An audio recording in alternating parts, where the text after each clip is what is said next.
इस महाशिव की रात्रि में आप सभी का बहुत बहुत स्वागत है।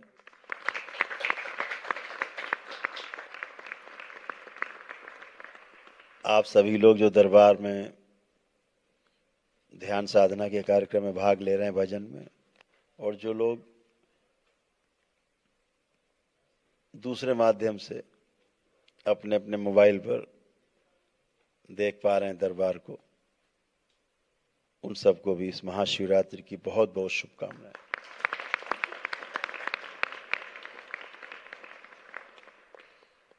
ये महाशिव की रात्रि है। एक तो भोलेनाथ,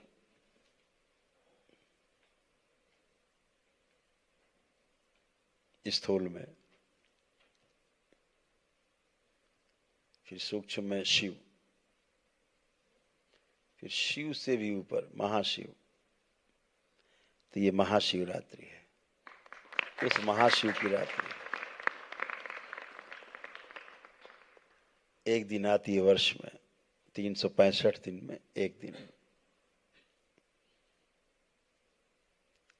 और ये जो महाशिवरात्रि है, महाकुंभ के समापन पर अंतिम स्नान होता है।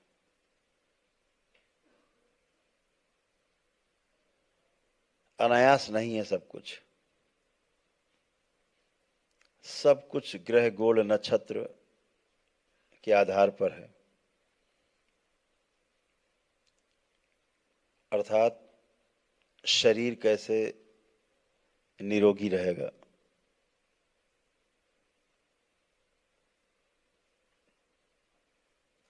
मन कैसे निरोगी रहेगा।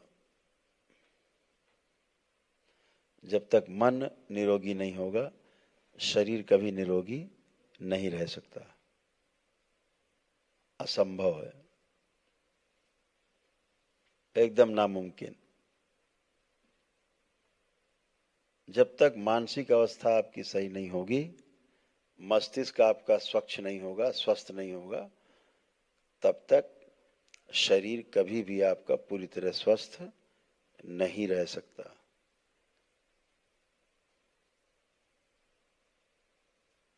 सब कुछ इसी मस्तिष्क में है। यत पिंडे तद ब्रह्मांडे, जो जो कुछ ब्रह्मांड में है वो सब यहीं उपलब्ध है आपके शरीर में।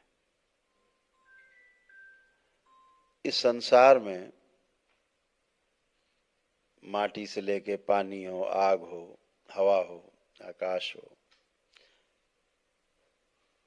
सोना हो, चांदी हो, तांबा हो, सारी गैस हैं, सारे पदार्थ, नमक हो, सब कुछ इसी शरीर में मौजूद है।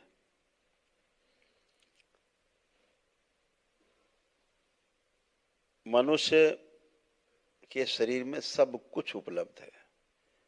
इसलिए इस मनुष्य के शरीर के द्वारा संसार की प्रत्येक वस्तु को पूरा पूरा समझा जा सकता है।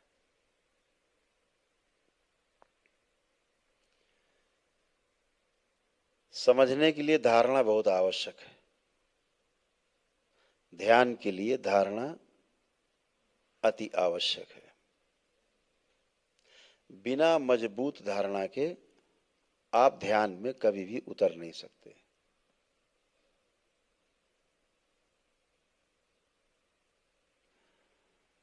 एक बार एक महापुरुष थे, उनके पास एक सज्जन आए। जब वो सज्जन आए तो उनके तमाम शिष्य पहले से उन महापुरुष के आसपास बैठे थे। तो उन्होंने पूछा कि प्रभु, आपसे एक बात हमें पूछना है, सवाल है हमारा, ये बताइए। तो उन्होंने कहा, क्या ईश्वर होता है? तो उन्होंने कहा कि आप बताओ, आपको क्या लगता है, होता है कि नहीं होता? बोले, हमें तो लगता है कि ईश्वर होता है। तो महापुरुषों ने कहा नहीं, बिल्कुल झूठ बात, ईश्वर बिल्कुल नहीं, है ही नहीं, ईश्वर तो होता ही नहीं। बोले फिर? बोले होता ही नहीं।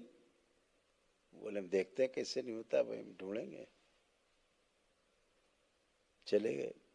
उसके बाद एक दिन दूसरे सज्जन आए, उनका भी ऐसा ही सवाल था। कथा है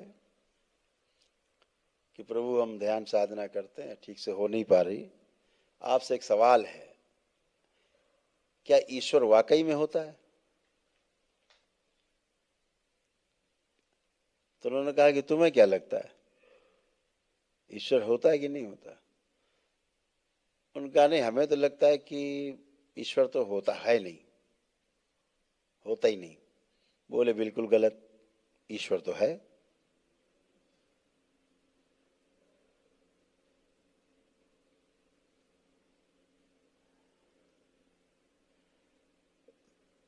तो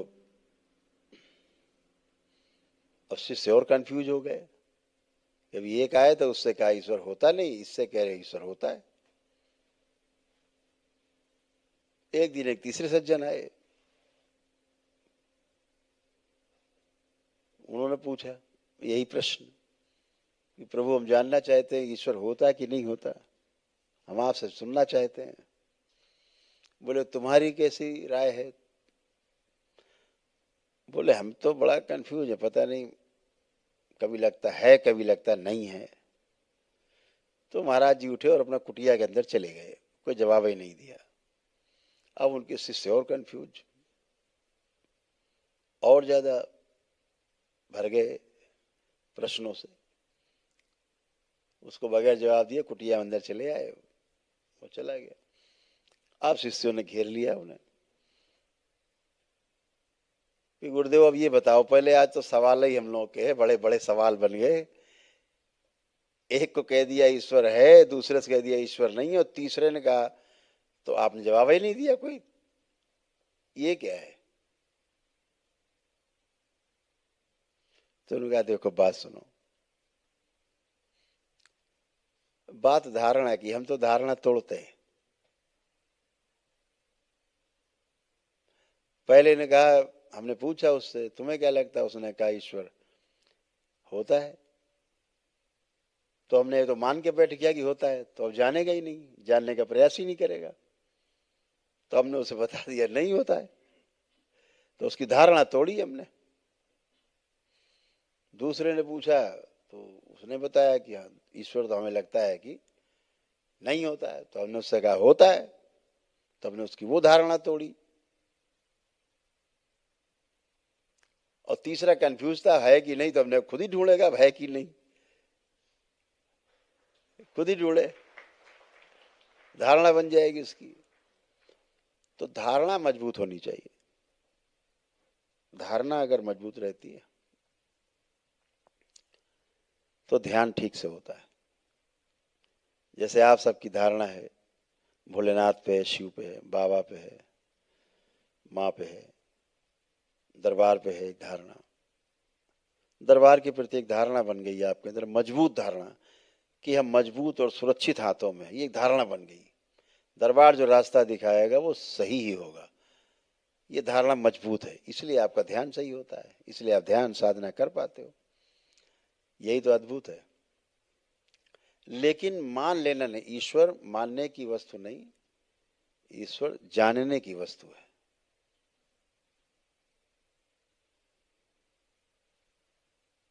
क्योंकि ईश्वर को अगर आप देख भी लो तो आप किससे मिलान करोगे, कैसे जानोगे कि यही ईश्वर है? क्या पता कोट पैंट पहन के टाई लगा के आ जाए सामने, अब कैसे पहचानोगे? वो कहेगा मैं ईश्वर, आप कहोगे जाओ, नहीं तो बहुत मारेंगे भी हम तो ईश्वर तो किसी रूप में आ सकता है, ईश्वर तो किसी रूप में आ सकता है। ईश्वर तो कहां ढूंढोगे ईश्वर को? भोलेनाथ को कहां ढूंढने जाओगे? माँ को ढूंढने कहां जाओगे? ईश्वर को कहां ढूंढोगे?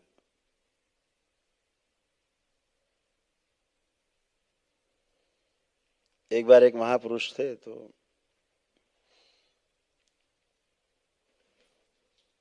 घूम रहे थे गांव गांव, तो एक सज्जन मिले उन्हें। उनका, महाराज हमें एक चीज बताओ,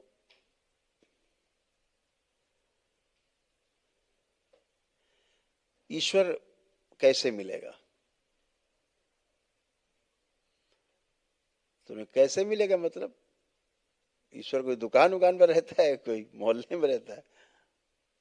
आपको क्या लगता है? बोले हम तो सब ढूंढ डाला। तो कहाँ कहाँ ढूंढा? बोले सारे तीर्थ गए, सारे ज्योतिर्लिंग गए, सारी सारी जितनी शक्तिपीठ है सब में गए, सारी जितने मठ मंदिर हैं वहां गए, ऋषि मनीषी सबके पास गए, तो महामंडलेश्वर और महामंडलेश्वर सभी जगह गए, सभी साधु संतों में गए, लेकिन महाराज मिला नहीं। तो अच्छा, फिर कहना इससे क्या पता लगे है भी कि नहीं है? बहुत तो ढूंढ डाला हमने, आप कुछ बताओ। तो उन्होंने कहा ठीक है, हम तुम्हें बताएंगे, पहले एक काम करो, हमारी एक माला खो गई है, तुम पहले हमारी माला ढूंढवाओ, यहाँ रुद्राक्ष की माला हमारी यही कहीं खो गई। बोले आओ। बेचारे लगे ढूंढने, इधर उधर गलियारे में, चारों तरफ मोहल्ले में, ढूंढते रहे ढूंढते रहे ढूंढते रहे, सुबह से शाम हो गई। बोले मिली भैया? कहे नहीं। तो बोले जल्दी ढूंढो, फिर हम बताएं तुम्हें ईश्वर कहाँ है। बहुत ढूंढ ढाड़ के जब अंधेरा हुआ है तो बोले प्रभु तो मिली नहीं, आपने गिराई कहाँ? बोले वो तो कहीं हमारे आश्रम में कुटिया में कहीं पे खोई थी। बोले आप अजीब आदमी, खोई कुटिया में ढूंढवा रहे हो मोहल्ले में, यहाँ गांव में? ये कौन सी बात हुई? बोले वही तो हम भी तुमसे कह रहे हैं, ईश्वर कहाँ है कुटिया में, तुम ढूंढ बाहर रहे मठ मंदिर में। यही बात तो तुमसे हम कह रहे, यही बात तो कहना चाह रहे। देखो सबसे नजदीक तुम्हारे कौन है? बोले सबसे नजदीक तो प्रभु आप हैं, सामने दिख रहे। बोले और नजदीक कौन है देखो, इससे भी नजदीक? तो बड़ा ध्यान के बोले इससे नजदीक तो हवा है। फिर और नजदीक देखो कौन है तुम्हारे? कह महाराज और नजदीक तो हमें अपने कपड़े लग रहे, कपड़े हमारे सबसे नजदीक है। तो बोले और देखो जरा गहरे में, और ध्यान दो, देखो सबसे नजदीक कौन है? बोले सबसे नजदीक तो हम अपनी श्वासें लग रही हैं, जो हम ले रहे हैं छोड़ रहे हैं। बोले और देखो गहराई से? बोले हमें अपनी धड़कनें सुनाई दे रही हैं। बोले बस ठीक, तुम ढूंढ लोगे, अब तुम्हें ईश्वर मिल जाएगा, अब तुम बिल्कुल सही रास्ते पे हो, बाहर नहीं है, इधर ही दिखेगा, इधर ही समझ में आएगा, ईश्वर जो है वो इधर ही दिखेगा, इधर ही मिलेगा। ईश्वर समझने की वस्तु है, ईश्वर जानने की वस्तु है, ईश्वर सिर्फ मानने की वस्तु नहीं है। जैसे आप दरबार में आए जुड़े तो आपने अनुभव किए, अपने तमाम शारीरिक मानसिक आध्यात्मिक कष्ट लेकर आए, सब निवृत्त हुए उससे, आप सब नष्टीकरण हुआ, तमाम स्मृतियों का, रोगों का, कष्टों का। तो अनुभव किया आपने, जाना दरबार को, माना नहीं, मानने से शुरू किया था, फिर उसको जानना शुरू किया। दरबार हमेशा कहता है जानने की कोशिश करो, तो हमें जानने की कोशिश करना है, जानने पर ध्यान देना है। आज इस महाशिव की जो ये महाशिवरात्रि है, ये बहुत अद्भुत खगोलीय घटना है, बहुत ही अद्भुत क्षण है, एक एक क्षण बेशकीमती है, एक एक क्षण बहुमूल्य है। सो के नहीं गंवाना है ये रात पूरी जागनी है। इस रात में जो जितना जाग लेगा पूरे 364 दिन जागृत अवस्था में रहेगा। ये ध्यान रखो। बहुत ऊर्जा बरस रही है, बहुत ऊर्जा है। जो बैठ के बिताएगा उसको बहुत ऊर्जा उसके सूक्ष्म शरीर एकत्रित करेंगे। जो लेट के बिताएगा एकत्रित होगी 2-4-5% होगी। तो बैठ के बितानी, खड़े होके चल के बिताओ तो और अच्छा। मनुष्य की जो रीढ़ की हड्डी है, इस शरीर में सबसे करामाती स्थान वही है जहां हमारी ऊर्जा कुंडलिनी के रूप में गति करती है। हमारे मूलाधार से सहस्रार तक का जो ट्रैक है, जो हमारे चक्र हैं, उनसे होती हुई भेदती हुई चलती है ऊर्जा। आज के दिन यह ऊर्जा आप कुछ करो चाहे ना करो, केवल जागो, बैठे रहो या चलो, खड़े रहो, ये ऊर्जा अपने आप अधोगामी से जो नीचे की ओर बह रही है अपने आप ऊपर की ओर बहने लगती है। सब में ऊपर की ओर बह रही है। आज अद्भुत दिवस है। खराब से खराब आदमी भी, उसकी भी ऊर्जा ऊर्ध्वगामी है। अद्भुत दिवस है आज, महादिवस है, क्योंकि महाशिव की रात्रि है।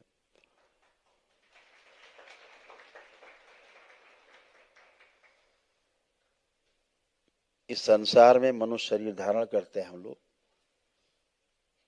बेहोशी तोड़ने के लिए धारण करते हैं, जाग जाएं हमेशा के लिए इसलिए धारण करते हैं। जाग गए तो 84 लाख योनियों के जन्म मरण के बंधन से सदा के लिए मुक्त हो जाते हैं। सोते रहे तो फिर बेहोशी में मृत्यु और फिर बेहोशी में ही जन्म, यही व्यवस्था है। तो ये शरीर माध्यम है हमारा, इसके साथ खूब कठोरता से कार्य लेना है। जरा भी सुस्त पड़े इसको खड़ा कर दो, खड़े हो, सुस्ती नहीं, खड़े हो। तुम्हें सुलाने के लिए नहीं हम आए हैं साथ में, खड़े हो, ये चलिए, सो रहे उठ के बैठो, बैठाओ, खुद को डांटो, बैठाओ, बैठो उठ के, सोने नहीं आए, बैठो, जागने आए हम। इस धरती पर हम जागने के लिए पैदा हुए, सोने के लिए नहीं। आप जब जागेंगे तो परिवार के सदस्य भी, आपके साथी मित्र भी सब जागने के लिए प्रेरित होंगे आपको देख करके। इसलिए ये जो महाशिव की रात्रि, इसको जाग करके बितानी है। ये जो ऊर्जा है, यह परम ऊर्जा, यह विशाल ऊर्जा, यह ईश्वरीय ऊर्जा आपके अंदर मचल रही है ऊपर की ओर गति पाने के लिए। अभी जितने भी लोग ध्यान साधना करेंगे, अभी सब उसका प्रसाद चखेंगे, सभी को उसका प्रसाद मिलने वाला है, सभी को ये प्रसाद सबको मिलने वाला है। जितने लोग भी YouTube पे देख रहे हैं, Facebook पे देख रहे हैं, जहां जहां देख रहे हैं लाइव, ये प्रसाद सबको बंटने वाला है। देखो कैसे चल रही ऊर्जा, बिल्कुल अभी पहुंचते हो। ये अद्भुत है। केवल जाग गए, उपवास कर लिया तो सारी ऊर्जा फ्री, केवल आपको जागृत करने में लग जाती है। तो ध्यान साधना के लिए सबसे उपयुक्त समय आज रात्रि के 2 बजे के बाद से दरबार के अनुसार ध्यान साधना का समय शुरू हो जाता है। आप सभी न भूतों न भविष्यति के पथ पर हैं। अभी आप सबके ध्यान साधना बहुत तेजी से होने वाले, सभी को आनंद आने वाला है। भजन में बिताना है समय अपना, ध्यान में बिताना है अपना समय। कितना समय बचा है? अभी 3 बज रहे हैं प्रातःकाल, रात्रि के मतलब कह लीजिए। अभी ब्रह्म मुहूर्त हो जाएगा 40 मिनट के बाद।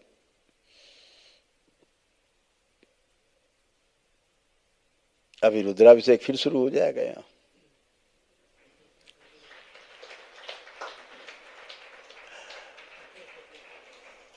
तब तक अपना अपना अभिषेक स्वयं कर लिया जाए।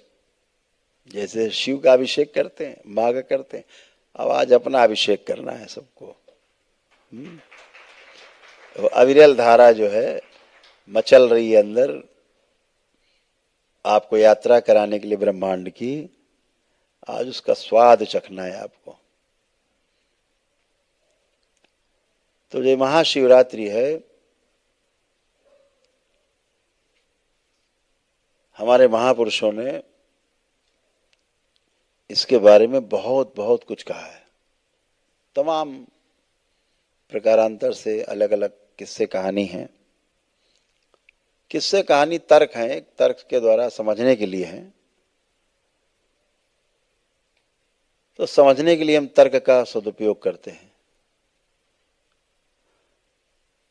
जब समझने के लिए हम तर्क का सदुपयोग करते हैं तो वो तर्क जो है वो तर्क संगत होता है। लेकिन जब हम ठान के बैठे होते हैं कि हमें नहीं समझना है, तो वो तर्क फिर कुतर्क बन जाता है और आदमी कहीं नहीं पहुंचता। वो तो ठाने कि हमें तो विरोध ही करना है, तो वो स्वयं का विरोध करता है। विरोध स्वयं का ही होता है, विश्वास स्वयं पर ही होता है। हमेशा ध्यान रखिए, हम किसी के दूसरे का विरोध कर रहे होते हैं, अर्थात हम अपना विरोध कर रहे होते हैं। हम किसी पर विश्वास कर रहे होते हैं, अर्थात हम अपने ऊपर विश्वास कर रहे होते हैं। मेरे अंदर बहुत विश्वास है, ट्रस्ट है खुद के ऊपर, इसलिए हम दूसरे पर ट्रस्ट कर पाते हैं, विश्वास कर पाते हैं। तो अपने विश्वास को खूब बढ़ाना है, स्वयं पर विश्वास मजबूत करना है। तो स्वयं पर विश्वास होगा कैसे? जब समाधान आपको दिख जाएगा, किसी प्रश्न का उत्तर दिख जाएगा, किसी समस्या का समाधान दिख जाएगा, तो आपका विश्वास अपने आप बढ़ जाएगा। कोई समस्या आपके सामने आई, आपको उसका समाधान दिख गया, तो आपने वो ट्रस्ट आ जाएगा, अरे ठीक है कर लेंगे। तो हमेशा समाधान की तरफ जाना है, समाधान ढूंढना है। केवल प्रश्न के ही जंगल में नहीं उलझना है, हमें समाधान की ओर जाना है, समाधान पे ध्यान देना है।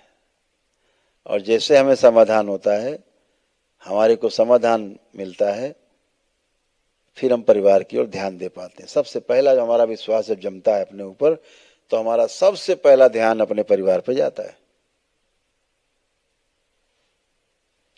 परिवार पर जैसे ही ध्यान जाता है, तो परिवार को समृद्ध करने का भाव सबसे पहले आता है। कैसे हमारा परिवार समृद्ध हो, समृद्धशाली बने, ताकि रोजी रोटी की कोई कमी ना हो, घर द्वार की कमी ना हो, वस्त्र आभूषण आदि की, भोजन आदि की कोई कमी ना हो। कोई कमी नहीं है, यानी कोई अभाव नहीं है। अभाव का भी जब अभाव हो जाए, तो समझ लो समृद्धि आ गई है।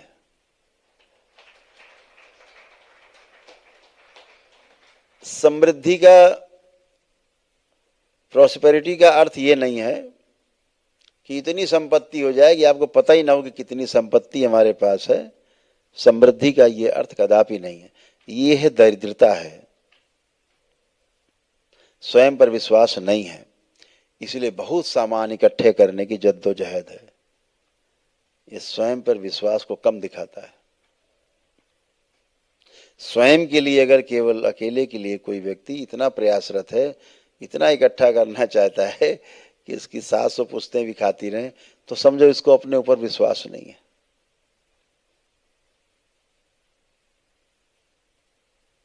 तो जैसे ही अपने ऊपर विश्वास आता है, परिवार को अपने हम समृद्ध बनाना चाहते हैं, और जब आपका परिवार समृद्ध होता है, प्रत्येक व्यक्ति समाधानित होता है और अपने परिवार को समृद्ध करता है।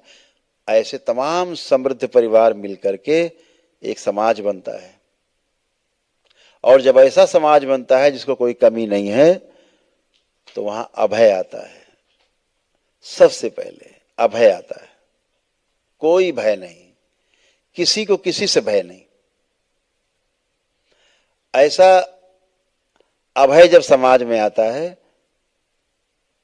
तो आप प्रमाणित हो जाते हैं अपने परिवार में, स्वयं में प्रमाणित होते हैं, फिर परिवार में प्रमाणित होते हैं, फिर समाज में प्रमाणित होते हैं। जब आप समाज में प्रमाणित हो जाते हैं तो फिर आपको सृष्टि में सब कुछ दिखता है कि अपना जैसा है, सब अपने जैसे हैं। फिर आपके अंदर शोषण का भाव नहीं आता किसी के प्रति। ठीक उल्टा कर दीजिए, अगर स्वयं में समाधान नहीं है, स्वयं में तमाम प्रश्न है, स्वयं में तमाम समस्याएं हैं, समाधान नहीं दिखता, तो आप अविश्वास से भरे हुए हैं, स्वयं पे विश्वास नहीं है, अभाव से भरे हुए हैं।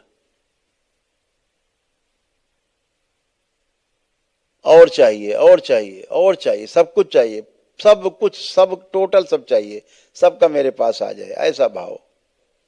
यह दरिद्रता का भाव है, दरिद्र होने का भाव है। सब कुछ होने के बावजूद भी कम लगे, समझो यह व्यक्ति दरिद्र है। पैसे वाला नहीं है, जो कहते बहुत पैसे वाले नहीं, दरिद्र आदमी, हजारों करोड़ भरा है फिर भी कम है, और लाओ, यह दरिद्र आदमी है। मेरे पास जितना है मेरी आवश्यकता से अधिक है, ऐसा दिख जाए पीछे, इस भाव को समृद्धि कहते हैं। यह समृद्धि का भाव है, यह समृद्धि है कि मेरे पास जितना है मेरी आवश्यकता से अधिक है, यह समृद्धि का भाव है। और मेरे पास इतना हो जाए कि 700 पुश्तें भी खाती रहे, कम न पड़े, ये दरिद्रता का भाव है। हमारे महापुरुषों ने कहा भी है कि पूत कपूत तो का धन संचय, और पूत सपूत तो का धन संचय। अगर आगे आने वाली पीढ़ी बेवकूफ है, सक्षम नहीं है, दुष्ट है, तो जो आपने इकट्ठा किया वो खत्म कर देंगे। और अगर सपूत है, अगली पीढ़ी मजबूत है, बुद्धिमान है, समझदार है, तो जैसे आपने अर्जित किया वैसे वो अर्जित करेंगे।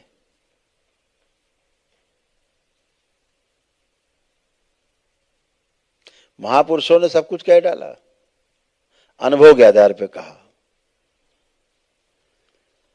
तो ठीक उल्टा क्या हुआ कि जब स्वयं में समाधान नहीं है, स्वयं पर विश्वास नहीं है, तो परिवार में समृद्धि कभी नहीं आएगी, परिवार में कलह होगी।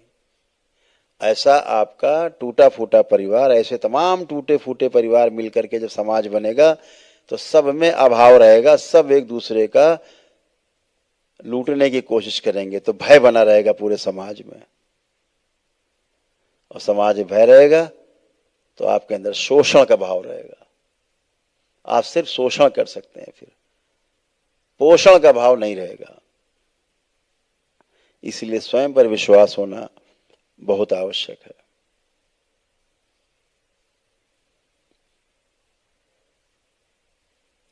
शिव को समझना है तो स्वयं पर विश्वास आना पड़ेगा, लाना भी पड़ सकता है।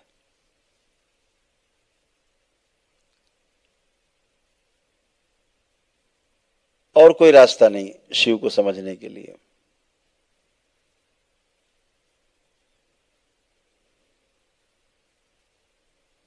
और जिस दिन शिव समझ में आ गया, उस दिन जितनी भोलेनाथ की लीला है सब आपको समझ में आ जाएगी, सारा स्थूल में। सूक्ष्म से स्थूल में ही सब है। इस पृथ्वी पर भोलेनाथ जैसे दिखाते हैं, चित्रों में देखते हैं, आप कथाओं में देखते हैं, अपने परिवार के साथ हो सकता है आपके बीच में उपस्थित हो, कहीं मिल जाए आपको। स्थूल में रह रहे हैं भोलेनाथ, तो स्थूल में रहते हैं।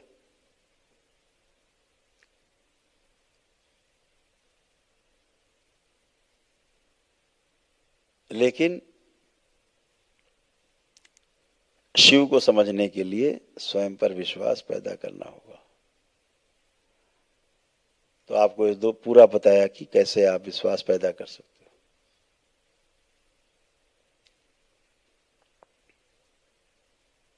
आज हमारे जितने भी शिक्षा के केंद्र हैं, स्वास्थ्य के केंद्र हैं,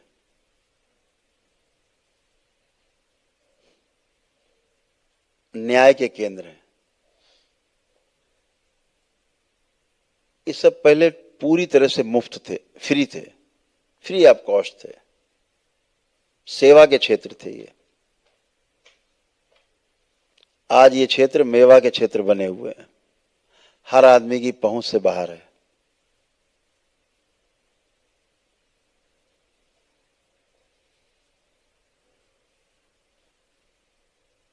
और जो शिक्षा है भी, यह आधी अधूरी शिक्षा है, नौकर बनाने वाली शिक्षा है, गुलाम बनाने वाली शिक्षा है। बच्चे पढ़ते ही इसीलिए हैं, नौकर बनना है। 90% बच्चों की सोच है पढ़ करके नौकरी लेनी, नौकर बनना है।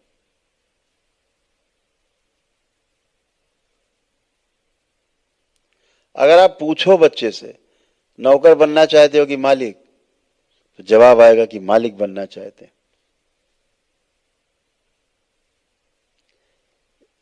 लेकिन उसकी जितनी भी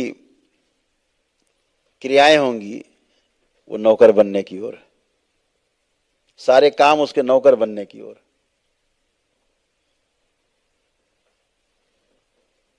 एकदम उल्टा द्वंद्व में जी रहे हैं बच्चे। जो द्वंद्व में जिएगा, ड्युअलिटी में जिएगा जो व्यक्ति, जो बच्चा, वो कभी स्वस्थ नहीं रह सकता, और जो स्वस्थ नहीं रह सकता वो सुंदर नहीं हो सकता। तो न स्वस्थ होगा न सुंदर होगा, तो हमारा देश भी न स्वस्थ रहेगा न सुंदर रहेगा। इस युवा शक्ति को स्वस्थ भी रखना है और सुंदर भी बनाना है। उसके लिए मूल्य शिक्षा का होना बहुत आवश्यक है। पहले जो मूल्य शिक्षा थी, जो हमारी वैल्यूज थी, जो ह्यूमन वैल्यूज थी, वो हमारे दादा दादी से हमें मिल जाती थी। दादा दादी बिल्कुल पका हुआ फल होते थे, अनुभव का खजाना। बच्चों का समय सबसे ज्यादा अपने दादा दादी के पास ही बीतता था। संयुक्त परिवार में दादा दादी बच्चों का केंद्र होते थे, और दादा दादी का जो आचरण है अनुभव के कारण स्थिरता में रहते थे। तो बच्चों में सीधे दादा दादी का जो आचरण होता था सीधे ट्रांसफर हो जाता था, बिना बोले भी ट्रांसफर हो जाता था।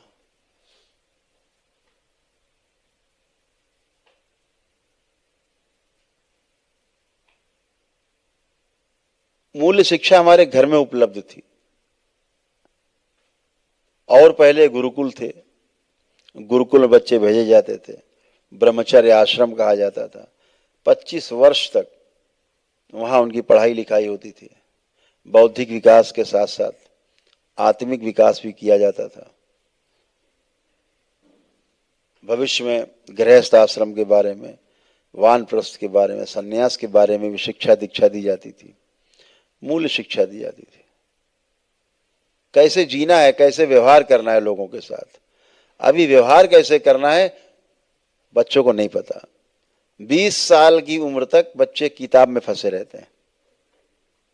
पूरे 20 साल का बच्चा हो, उससे आप बात करो, एकदम कच्चा गड़ा है, पढ़ा लिखा होगा, एमए कर चुका होगा, टेक्निकल यूनिवर्सिटीज हो सकता है डिग्री लेके आ गया हो, आईआईटी पास करके आ गया हो, लेकिन वो बच्चा, उसको कोई भी ठग सकता है, उसे कोई अनुभव नहीं समाज का। 20 साल तक उसने समय लगाया है, लेकिन समाज का अनुभव उसके पास नहीं है। और कहीं यही बच्चा फौज में चला गया, किसी बाहरी नौकरी में चला गया, तो समाज से कट जाता है। फिर रिटायर होके आता है 60 साल की उम्र में, उसे समाज का कोई अनुभव ही नहीं होता है। उसको समाज के लोग ठग लेते हैं, या फिर वो समाज को ठगता है। उसे जीना ही नहीं पता, अकड़ा अकड़ा घूमता है, ऐसा लगता है रीढ़ की हड्डी टूट जाएगी, इतना अकड़ जाएंगे। व्यवहार ही नहीं जानते बेचारे, पता नहीं किसका सिर में गुम्मा मार दे खींच के, अपने ही मार लें, पागलपन है। तो अद्भुत है। व्यवहार करने के लिए, सीखने के लिए हमें बुजुर्गों की संगत की आवश्यकता होती है, अपने से बड़ों की संगत की आवश्यकता होती है। और कहीं बड़े लोग गलत हुए, उनकी संगतें पड़ गए, तो बोले लड़का हमारा बर्बाद हो गया। तो मूल्य शिक्षा का अभाव हमारे पूरे देश में है, होना चाहिए।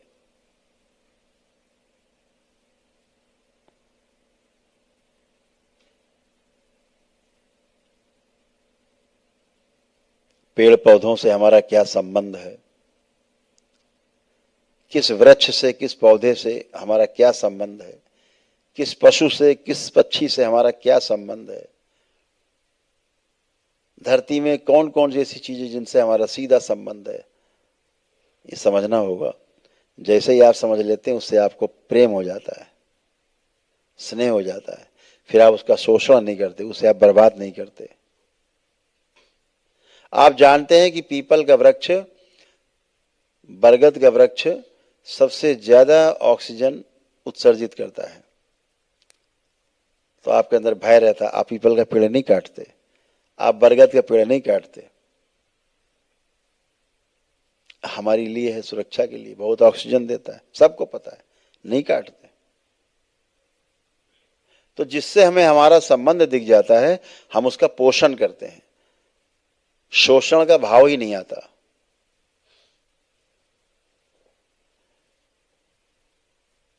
तो अपने ऊपर, स्वयं के ऊपर विश्वास रखना है, अपने बच्चों को प्रेरणा देना है, आगे बढ़ाना है बच्चों को। दरबार से जितने बच्चे जुड़ते हैं, अपने आप ही प्रेरणा पाते हैं दरबार से। दरबार से उनको बहुत बहुत बहुत स्नेह होता है, इतना स्नेह होता है कि आप भी चकित होते हैं कि अरे इतना तो हमारे अंदर नहीं है दरबार के प्रति प्रेम, जितना हमारे बच्चे में। आपको आश्चर्य होता है।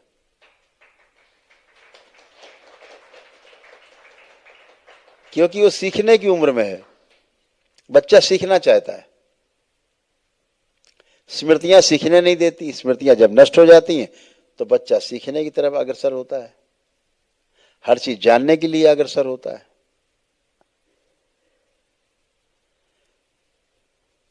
तो सही और गलत क्या है वो समझ पाता है।